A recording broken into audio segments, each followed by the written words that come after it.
तृतीय वर्ष के विद्यार्थियों का आज की कक्षा में स्वागत है। आज मैं आपको मिल के प्रतिनिधि शासन संबंधी अवधारणा के बारे में बताऊंगी।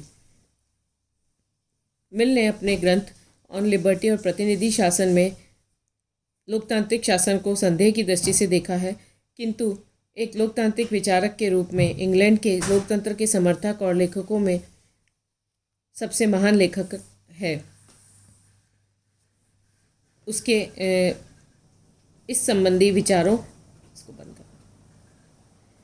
को हम इस प्रकार देख सकते हैं। लोकतंत्र सर्वोत्तम शासन प्रणाली। उपयोगितावादी होने के नाते मिल विश्वास करता था कि मनुष्यों की स्वाभाविक स्वार्थ प्रवृत्ति के रहते किसी मनुष्य के अधिकार और हित की सुरक्षा तभी संभव है जबकि वह स्वयं उनकी रक्षा करने के लिए तत्पर हो, और किसी भी व्यक्ति को यह सुअवसर लोकतंत्र में ही प्राप्त हो सकता है। मिल ने कांट की भांति मानव व्यक्तित्व को मान्यता देकर भी लोकतंत्र के प्रति अपनी आस्था प्रकट की। उसका विश्वास था कि गुणी एवं सबल व्यक्ति से बना राज्य ही अच्छा राज्य हो सकता है। यह व्यक्तियों के चारित्रिक एवं बौद्धिक विकास पर अधिक बल देता था और उसका विश्वास था कि लोकतंत्र में ही व्यक्तियों के बौद्धिक और नैतिक विकास की अधिक संभावना रहती है तथा उनका कल्याण संभव है।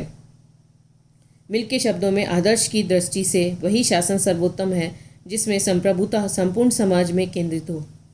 प्रतिनिधि शासन क्यों?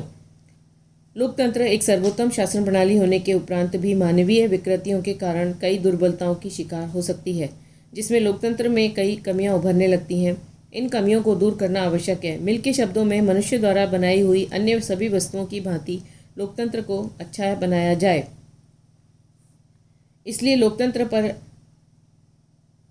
प्रतिनिधि शासन पर लिखी कृति को उसने प्रतिनिधि शासन नाम दिया। मिल के अनुसार प्रतिनिधि शासन वह व्यवस्था है जिसमें संपूर्ण जन समुदाय या उसका अधिकांश भाग अपने निर्वाचित प्रतिनिधियों के द्वारा अंतिम नियंत्रण शक्ति का उपयोग करता है। इस प्रकार मिल की प्रतिनिधि शासन प्रणाली के तीन प्रमुख तत्व हैं: संपूर्ण या अधिकांश लोगों का सहयोग, संपूर्ण या अधिकांश लोगों के हाथ में नियंत्रण शक्ति, और प्रतिनिधियों का नियतकालिक चुनाव। प्रतिनिधि सभा का संगठन और कार्य। प्रतिनिधि सभा को मिल द्विसदनात्मक बनाना चाहता था। उसके मत में उच्च सदन में निम्न सदन की निरंकुशता को हल्का करने के लिए आवश्यक है।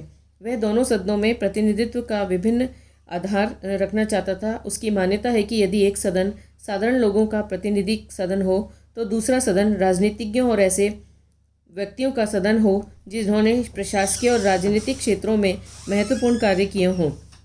प्रतिनिधि सभा के कार्यों की चर्चा करते हुए मिल कहता है कि निर्वाचित प्रतिनिधि सभा का कार्य शासन का नियंत्रण तथा निरीक्षण मात्र है।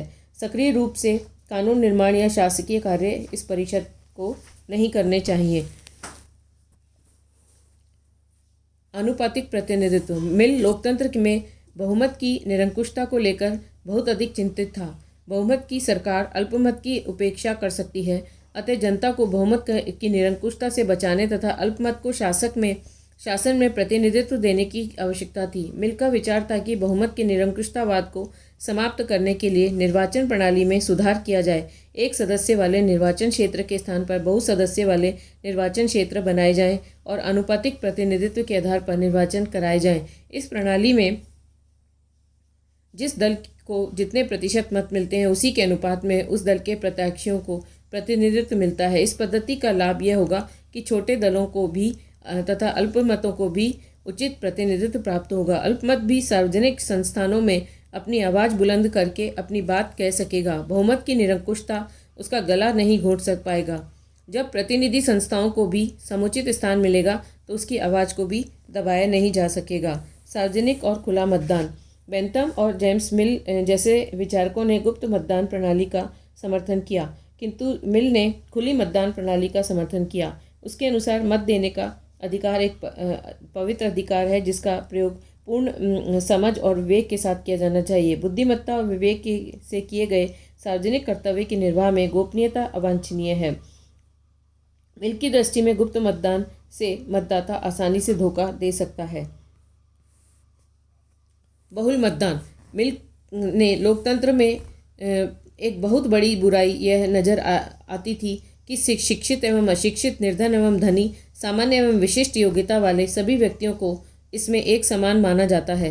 इसका मतलब है ऐसा शासन स्थापित करना जो सबसे कम शिक्षित लोगों का तथा हाथ से काम करने वाले श्रमिकों का शासन होगा, क्योंकि उनकी संख्या अधिक है। संख्या के आधार पर मत के अधिकार को वह लोकतंत्र का एक बहुत बड़ा दोष मानता था। इसे वह झूठा लोकतंत्र कहता था, जबकि सच्चे लोकतंत्र की इस दुर्बलता को दूर करने के लिए मिल ने बहुल मतदान की अवधारणा प्रस्तुत की। उसके अनुसार मूर्ख और अशिक्षित व्यक्तियों की तुलना में शिक्षित और बुद्धिमान व्यक्तियों को अधिक संख्या में मत का अधिकार होना चाहिए। विधि आयोग। मिल के अनुसार प्रतिनिधि सभा का कार्य शासन करना नहीं है, क्योंकि शासन करने की उसमें योग्यता नहीं है। उसका प्रमुख कार्य सरकार का निरीक्षण और नियंत्रण करना है। चूँकि वह विधि निर्माण की योग्यता नहीं रखती, इसलिए विधि निर्माण का कार्य एक विशिष्ट आयोग को करना चाहिए, जिसके सदस्य लोक सेवा के संबंधित व्यक्ति थे। विधि आयोग द्वारा निर्मित विधियों को पारित करने का कार्य प्रतिनिधि सभा को करना चाहिए। वस्तुतः इस सुझाव द्वारा मिल ने विधि निर्माण के कार्य में संख्या और योग्यता का सामंजस्य करने का प्रयत्न किया। प्रतिनिधियों की स्थिति। मिल जिन प्रतिनिधियों को मात्र जनता के अभिकर्ता नहीं मानता, उसके अनुसार प्रतिनिधि तो एक स्वतंत्र पथ प्रदर्शक और शिक्षा देने वाली शक्ति होनी चाहिए। वह इस बात का विरोधी था कि संसद सदस्य दलगत अनुशासन में बंधे रहें।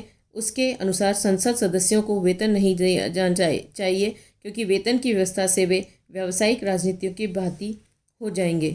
धन्यवाद।